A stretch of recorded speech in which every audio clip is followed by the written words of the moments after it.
Matthew, and Karen Castellane says she has to leave, but she wanted to make a presentation before she left, so she's going to be coming up here. And come up here. You go there. I got a voice. Teresa, you've been with the choirs, all the choirs. This is a special gift from the choir of Harrow. And it says, "Dear Teresa, may this tree remind you of all the colorful memories, friendships, and experiences that God has bestowed upon you throughout your many ministries. Love from the Harrow Choir."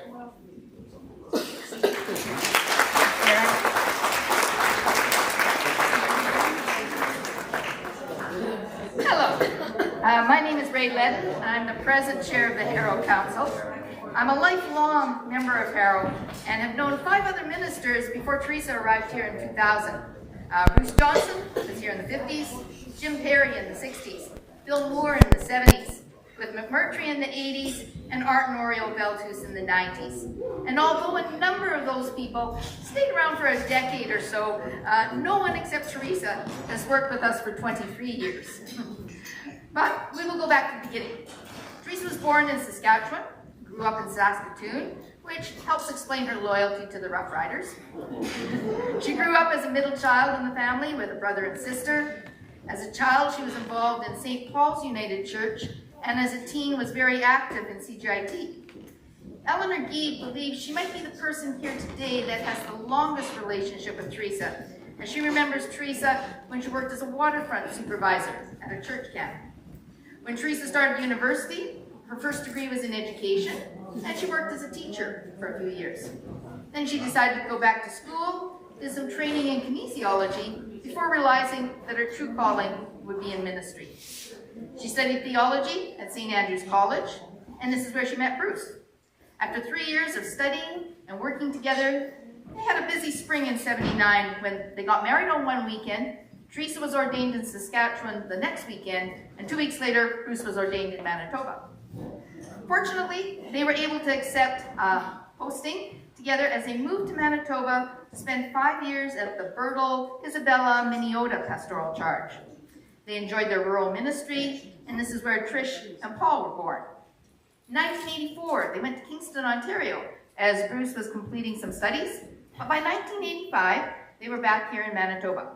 Bruce was a chaplain at Headingley Correctional Center, and Teresa started work with Paul Campbell at Regent's Park United Church.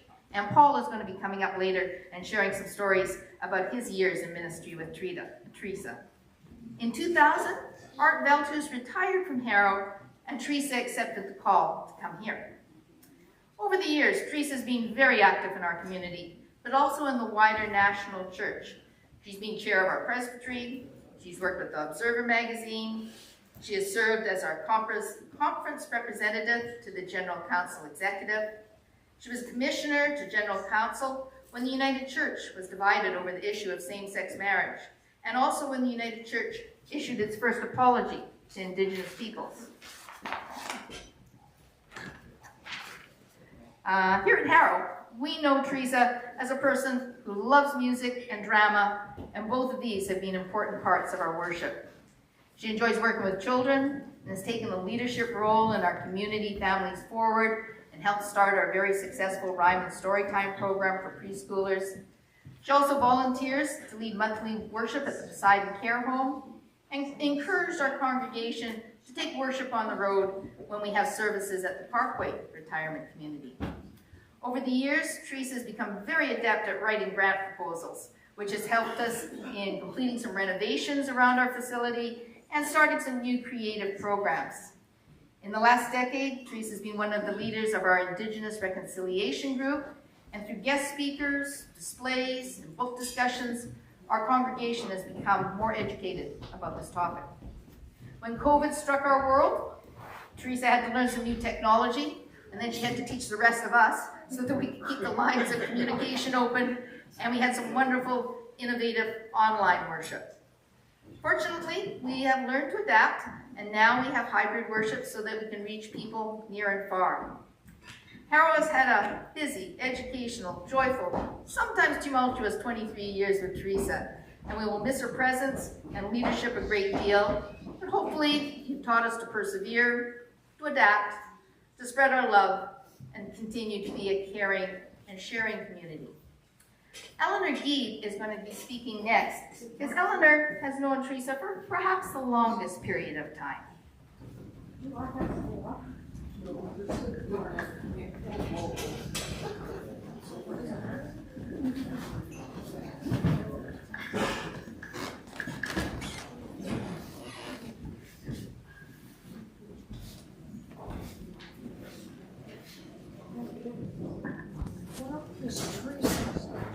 Right here. Okay. Teresa, I think that I've known you longer than maybe anybody here. I was trying to think of how long it was, and it's at least 50 years. But I'm not going to tell a story for every year of those 50 years. You'll be thankful to know.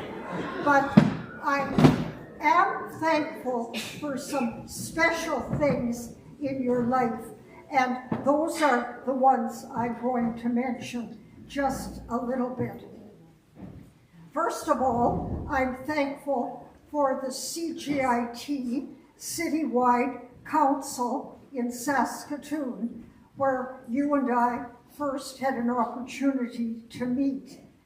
And I'm thankful that we had the opportunity for Thelma Stevens and I to direct a CGIT Camp Council at which you were the waterfront leader.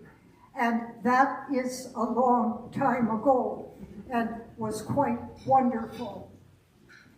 Then we'll fast forward to your arriving at St. Andrew's College. And we older graduates were so grateful that yours was such a vibrant and numerous class. It was one of the biggest classes we'd ever had at St. Andrew's. And I must say, you were a great bunch of students. Then I'm going to move on to when you were ordained. And you and Bruce had the fortune, or misfortune, however you want to describe it, of being assigned by settlement committee to the Bertel, Minneota, Isabella pastoral charge. And as you know, I had cousins by the dozens in your pastoral charge, and they all spoke very highly of your ministry amongst them. And my Aunt Maud, who was especially pleased that Teresa could be a mother and a minister and do all the things that she did in that charge.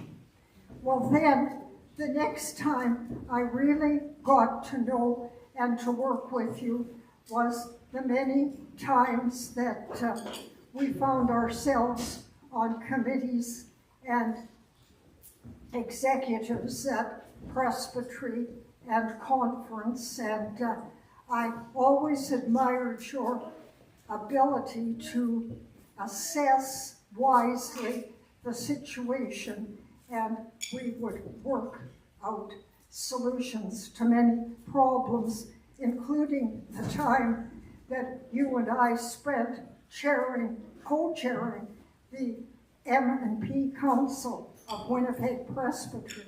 That took a lot of our time. Then I am going to fast forward to my retirement, and I had many opportunities to do interesting things in retirement, but none of them brought me more joy than the time that I spent here at Herald with you as a retired assistant. I don't know if I did much for you, but I sure did have a good time, and I met so many wonderful people. So I have a habit, I should say, back to that CGIT Camp Council. I don't know if you remember, but one night was a beautiful night in Saskatchewan. The sun was about to set, and you offered to take me for a boat ride, a canoe ride. And I don't know if many people know, but I have a real fear of water. I can't swim, and I only go on boats when it's a necessity. And here was Teresa taking me out on the lake. It was a beautiful ride, but when we got to shore, all I could think of to say to you was, well, thank you for getting me back safely. I thought that was quite an understatement for the wonderful time we'd had, and usually I am understated, but for all the understatements I've given you, just thank you. You have been a gift and a blessing to all who know you and to your family, and especially to me. God bless you. Thanks.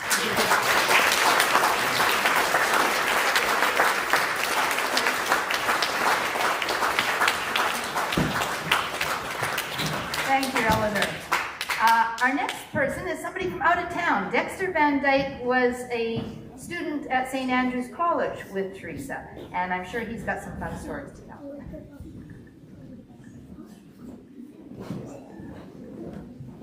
Want to come up on stage? Wait. Well, that's the camera.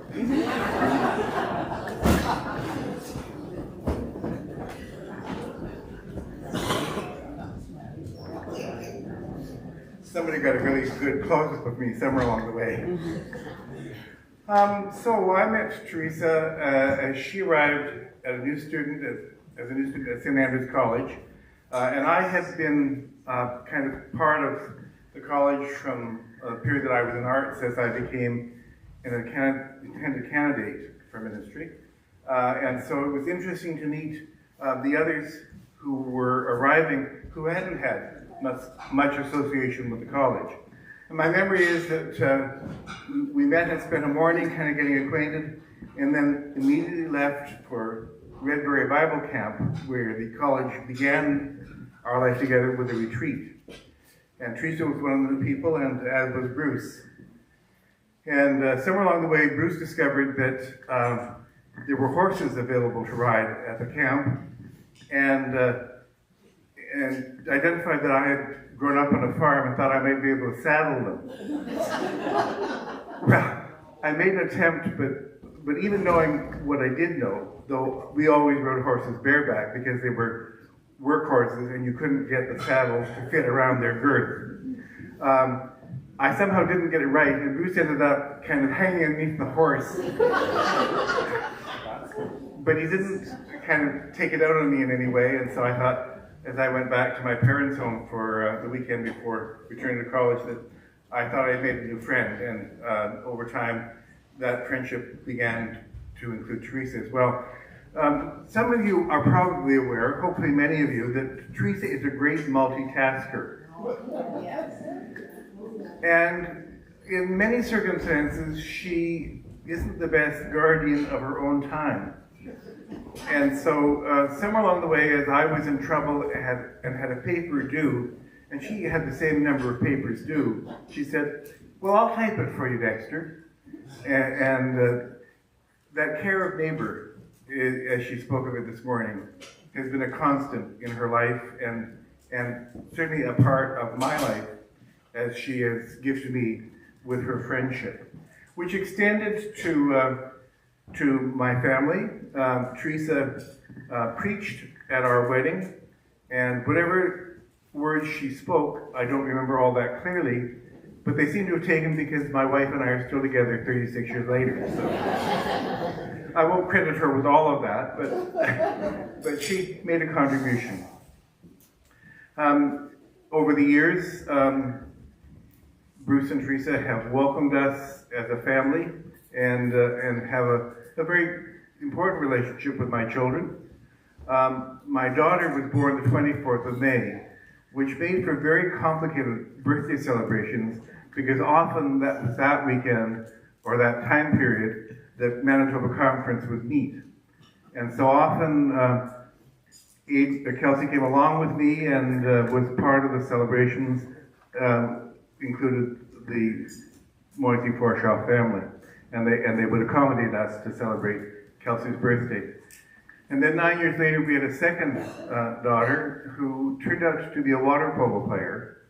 And many of the tournaments were here in Winnipeg, and Bruce and Teresa faithfully attended all those tournaments and watched as Adrian played up on teams 4 years as much as 4 years above her age level, so that Saskatchewan could have a team in the pool, and witnessed Adrian swimming up the pool and stealing the ball, and then flying up to the goalie and shooting as fast as she could because she was scared that people behind her would catch up with her. Teresa, you are remarkably creative, and it's, to my regret, that probably the only time I've heard you preach was at my wedding. This morning was really wonderfully put together and such a moving experience. And I found myself thinking, not that you don't deserve to be retired. Clearly you do. But isn't it a shame that we get old and some of those creative skills we have to be unavailable any longer in the way that they are in the prime of our lives? You've been a wonderful friend over the years, a great friend to me, to my family, and a great example. I remember, as you spoke of the head injury this morning, that we were involved in a shared program of continuing education. And as you struggled at times, I reminded you that in many ways, the effect of the head injury just made you ordinary like the rest of us.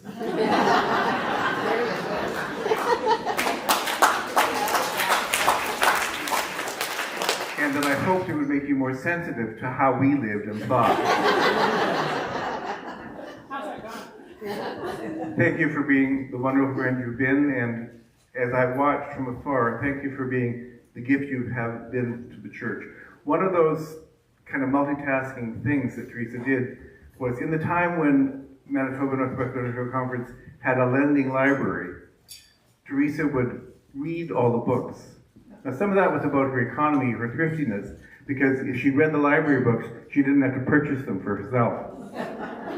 But a lot of it was about gift to the church, and you have given gifts in so many ways over all these years.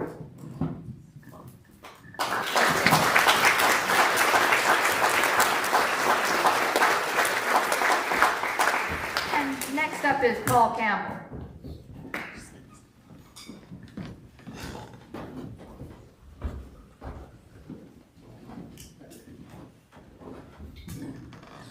Hi, everybody.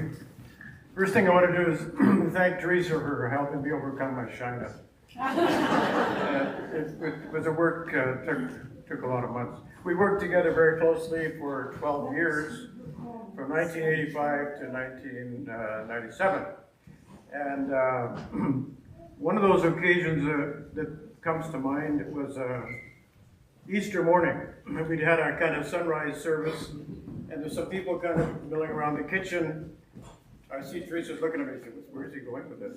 Anyway, we were kind of arranging some buns and things for breakfast and anticipating the 11 o'clock service in the big sanctuary there, Regent's Park. And as I walked out in the hall with another fellow, he said, what's that noise coming from the office?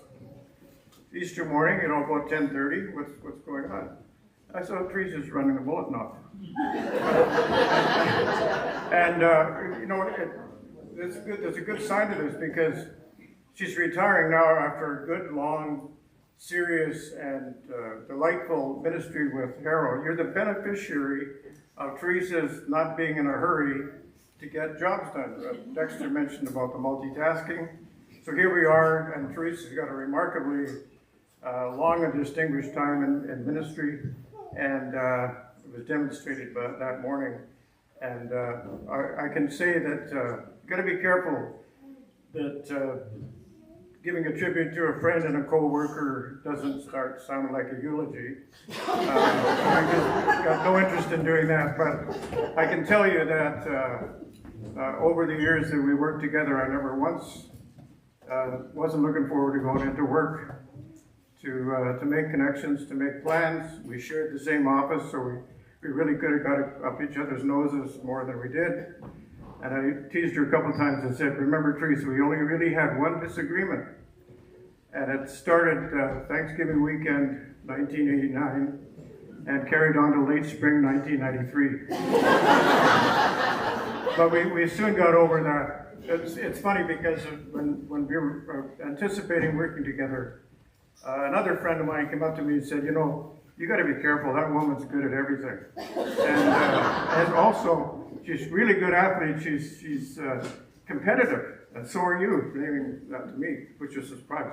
And so you got to be careful because the two of you are probably going to lock heads or something, or lock horns or whatever it is.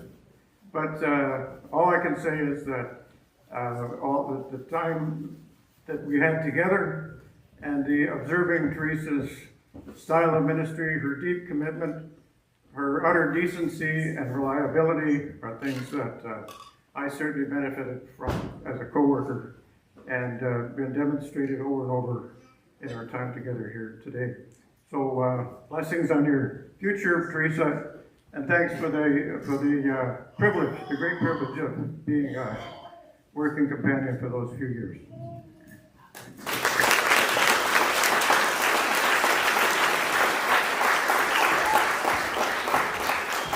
Thanks, Paul. And next from our home congregation here at Harrow, Virginia Platt.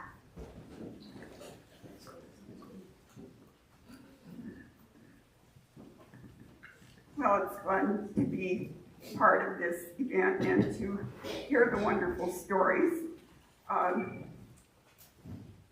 It's a surprise to some people that Teresa's retiring. One family here thought she wasn't old enough to retire. They thought she was about 50. And, but she goes back 23 years with us. A few years ago, I believe it was 6 years ago, in this room, we hosted the photo exhibit from the Brandon Indian Residential School, and we were organized. We had a Harrow member who lived in Brandon who could bring this 500-pound load of materials to Harrow, and that worked fine. Derek brought them in, and then we had a crew set up the display in this room.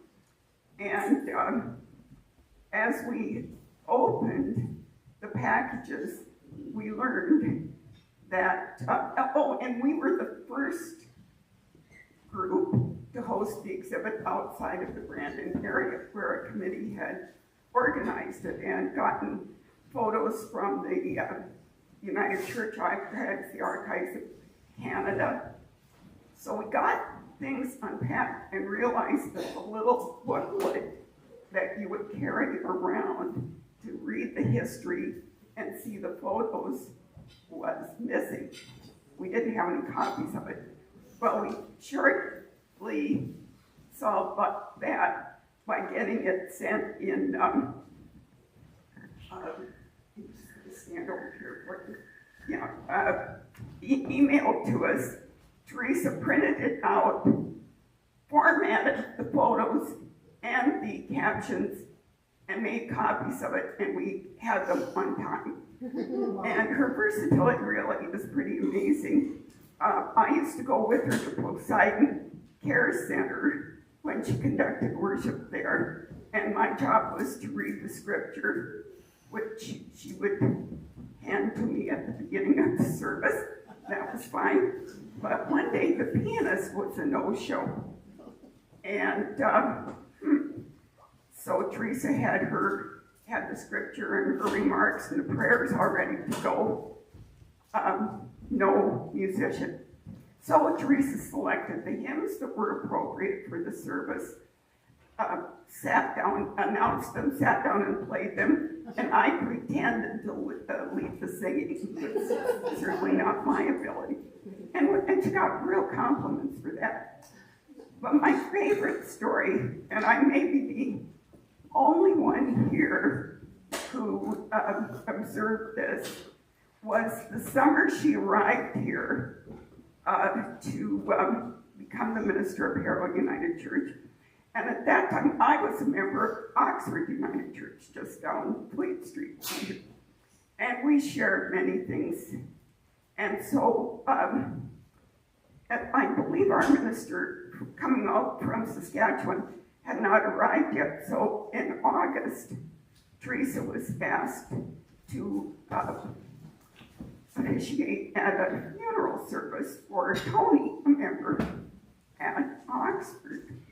And the little floral exhibit at the front of the church, as I remember, it was on the lectern, and it had some dried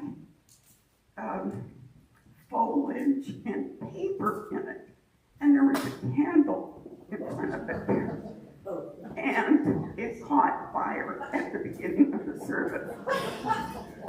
So with her superior athletic skill and lung capacity, Teresa calmly went over and exhaled and blew out the fire. I'm not making this up. And Tony and his wife, Verna, came here to Harrow. I'm sorry, Tony passed away while we were still at Oxford, but Verna came here to Harrow. And a few years ago, her son, Tom, came to worship with her. And so Teresa and I were greeting Tom after the service, and I said, Tom, there was quite a bit of excitement at the memorial service for your dad a few years ago at Oxford. Do you remember that? And of course he did. And I said, you know, Tom, I think your dad would kind of enjoy that. And Tom said, oh, he could have orchestrated the whole thing. But thank goodness Teresa was on the job there. And I'm sure many of you have other stories of how much her versatility, many abilities, and her faith have meant so much to us here at Harrow. Thanks, Teresa.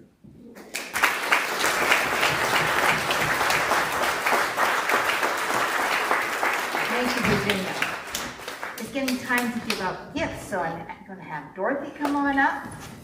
Madison's going to hold something for me. And we will get Teresa up here in just a few minutes, too.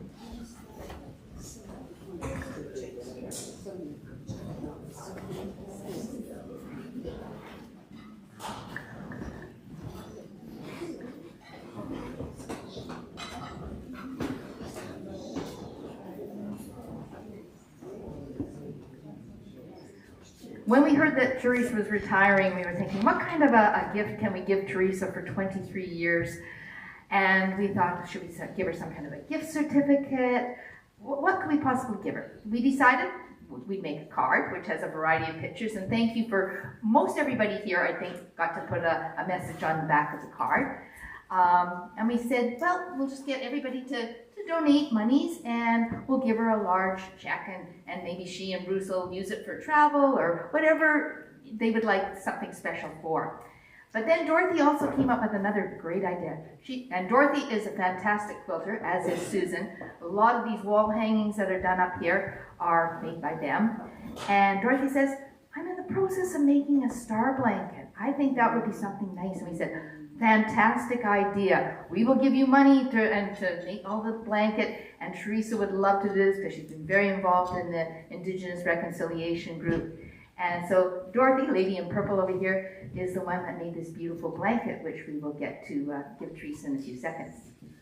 Let Dorothy speak.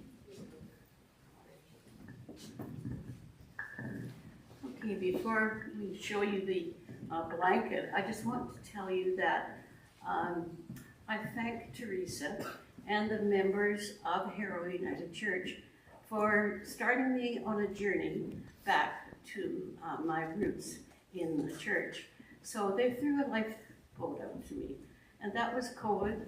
So there was a silver lining to COVID and the start of Zoom participation. So I went to coffee talk, I participate in the church service, I'm on the council now, we do book club, and so it's such a silver lining. COVID was great for me. I don't live in Winnipeg, I live just south of Winnipeg Beach. So thank you, Teresa, and thank you, members of the congregation. Teresa, come on. Yeah, Teresa, come up, please.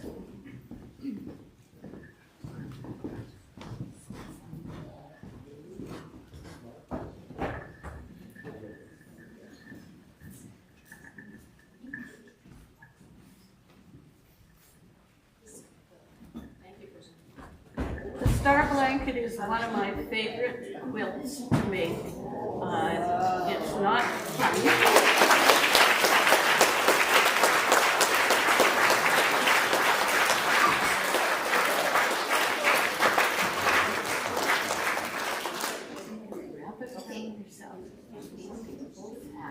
Just do that.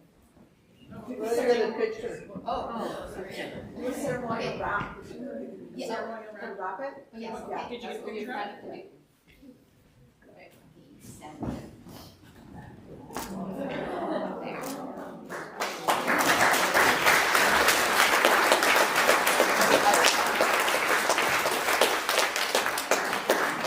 The star blankets are extremely precious and an honoring thing. Believe it or not, for many, many years, it's been a combination of Christian spiritual beliefs and Indigenous spiritual beliefs. So it's also called the Star of Bethlehem, the Morning Star, the Lakota Star, the Lone Star, and for contemporary Indigenous people, it's the Star Blanket. So it's always been used as an honoring thing. So for the birth of a child, the death of a family member, the graduation of a son or a daughter, and for someone special in the community who has done a tremendous amount of work. And that certainly exemplifies Teresa. She has been very instrumental in providing the Indigenous community with links to the church, to be in the community where are there actual actions that we can use. So we have an example of the Healing Garden. We're having a beautiful mural go on the church at the end of May, and I hope you come to that particular ceremony as well. So it's just such a pleasure to give this to Teresa.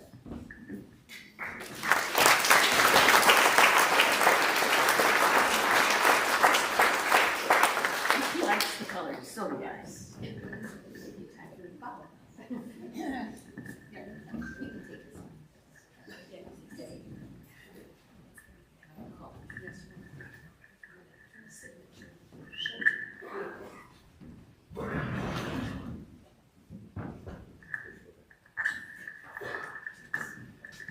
She says it's time for rebuttal. And I could rebut a few things, like, it's true I have an education degree, but it wasn't my first degree, it was my second one. So my first one was kinesiology, which explains that, you probably wondered how I got from education to cardiovascular physiology. That was it. That was the link there. Paul, do you really think it was Thanksgiving of '89 that started? I kind of thought it was just after Christmas, but anyway, yeah.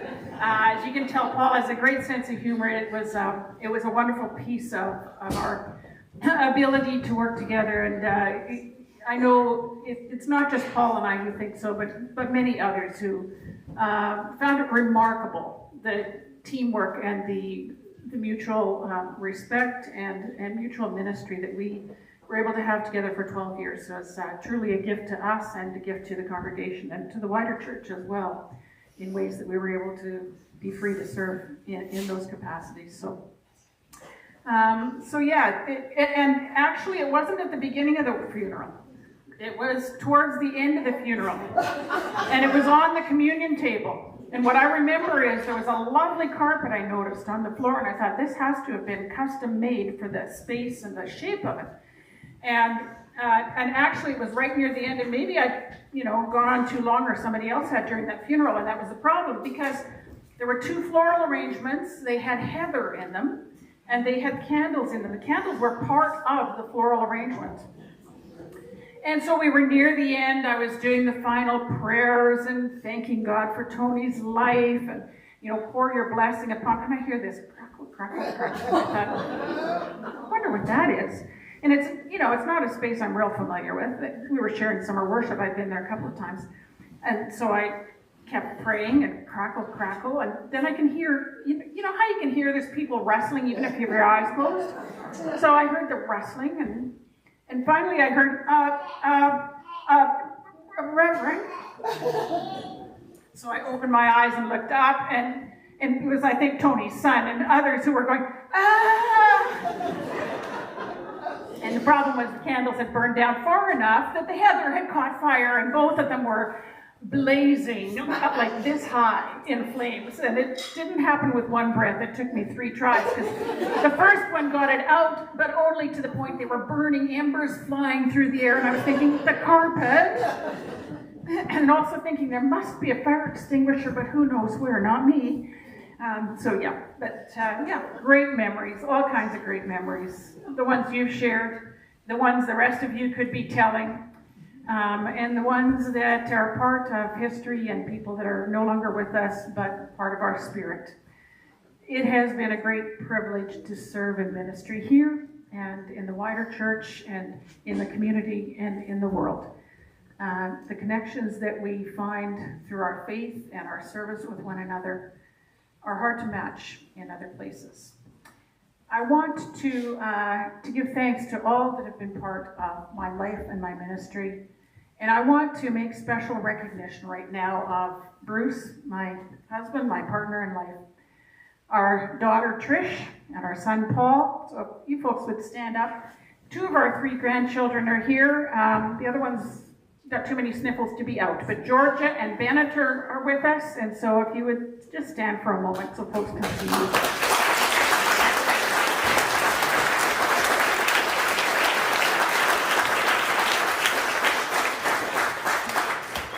These are the people who, now when Trish and Paul were born, we actually had a recent new thing in this country or in this province, and there was a parental leave. I think it was just called a maternity leave at the time, and it was 13 weeks long. So at 13 weeks, back to work, and so Trish used to come with me, nursing the baby. I would, be in Bertle for the service, and then drive off to Minneota for the next service, or Isabella, and hand the baby to somebody after I gave her a quick snack, and they would take her over, and there was a whole village that looked after our children there. When Paul was born in September, a couple of years later, I had just become chair of Bertle Presbytery. So he started at 6 days old. He came with me so that we could do the covenanting service at Rivers United Church, and then a few days later we were at Hamiota for another covenanting service. And then he had to come with me because I was directing the school musical that fall and a few other things. So these are the people whose lives have been impacted by the calling that I have felt. And so for your patience and for the enrichment that you have brought, for the ways that you've been enriched, I'm grateful, but for the ways in which you have often sacrificed because of the calling that I have had. Blessings. Thank you.